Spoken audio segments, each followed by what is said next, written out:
Now when it comes to the Kabah,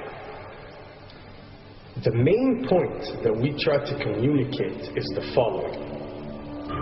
In Islam or in the Quran, God teaches that if all mankind and if all the jinn combine to sin and move away from God, then God doesn't lose one atom's worth of His kingdom.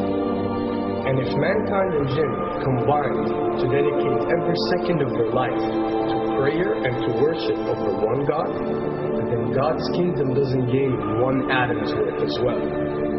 What does this philosophy teach you? It teaches you that God is not in need of you, or your practices, or your worships, or your prayers. You are in need of these practices and these worships. You are in need of God and not the other way around. If you can understand that philosophy, then you can appreciate prayers and what they are meant to do, which is basically enlighten you. So when dealing, for example, with the Kabah, Muslims are required to go and perform Hajj one time in their life, and it's one of the 5 pillars of Islam. Growing up, most Muslims accept this, and most of them do it without questioning, and this is the essence of belief, and this is great. But at the same time, this doesn't mean that if you question or research, you're going to come back with negative or bad answers. The opposite is actually true. So when we started researching into the esoteric agendas and we started researching the elite, we found out how much certain type of practices and rituals can affect your lives. So when we went and placed this on Islam, we developed an even deeper respect for this religion and a far deeper respect for God and the Creator of us. So when you go to the Kabah and you circle around it 7 times, the essence of this worship is not that you are worshipping a stone, or that you are worshipping a house, or that you are worshipping a Kabah. The Kabah is merely the focal point or the centerpiece that all Muslims have to unite and focus their energy and prayers towards in a practice that is actually worshipping God.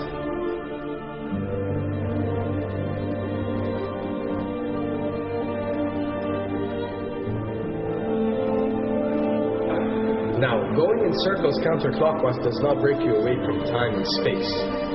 But the fact that the energy of the Kabah is the strongest energy on earth and it flows counterclockwise, by you flowing in correlation with this energy, you are uplifting yourself. You are reaching spiritual levels that you rarely do experience anywhere else on earth. And the fact that you got to do it 7 times, and we are taught that there are 7 skies, or 7 samawat, or 7 spiritual planes, then one can discover that each circle breaks you through a spiritual plane spiritually, so you can reach the ultimate state of wisdom and spirituality.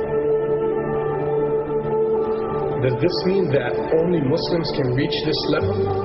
Does this mean that if you're not Muslim, you give up or you reject this information? Not at all. In essence, any one of you, regardless of what your faith is, if you are dedicating your worship and your journey to the one and only Creator and not anything created, then you are on a righteous path.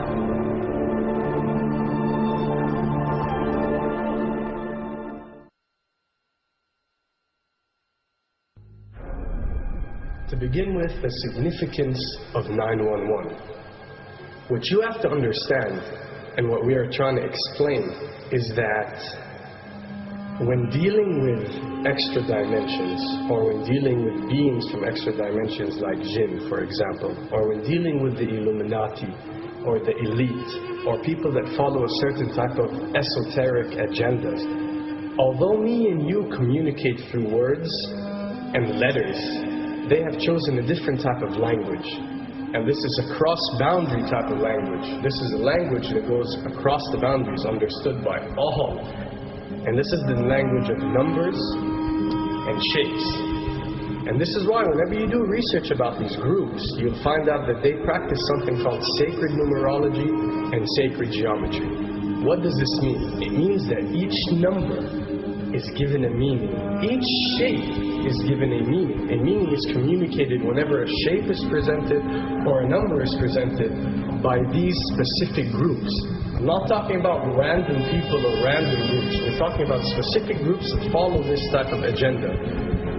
When numbers are used, it signifies a certain type of meaning. When shapes are used, the same is followed. So, in their definition, in a numerological sense, 10 is the Alpha and the Omega, or the God. 11 is a step above God. 101 is a step above God. 911 or 911 is the skipping of God. It is the ultimate challenge. It is going from number 9, which has a specific meaning, to number 11 without going through 10. It's skipping God. So it's no coincidence that this event that we call 911 today took place on 911. It is the ultimate challenge. So now that we understood what 911 means, what other practice do we do that deals with 911? Calling a number whenever you are in an emergency. Now, creating an institution that helps people whenever they are in need of help and whenever they are experiencing an emergency is fine. There's nothing against it. There's no religion, there's no logical person on earth that will tell you this is wrong. But when you understand how sinister these elite are and the way they work on a level that's way beyond what you think. So the fact that when you're experiencing an emergency or when you are in need of help, you have to pick up a phone and dial 911, which is the ultimate numerological definition of skipping God, then you'll understand how these people work.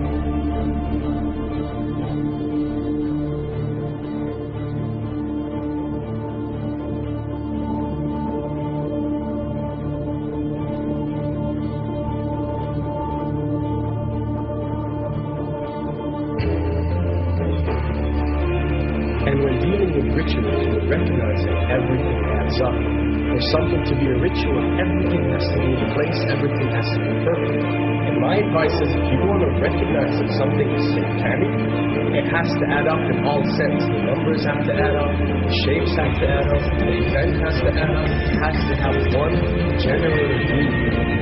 The pieces of the puzzle to be perfect. That's when you recognize that something is ritualistic or satanic.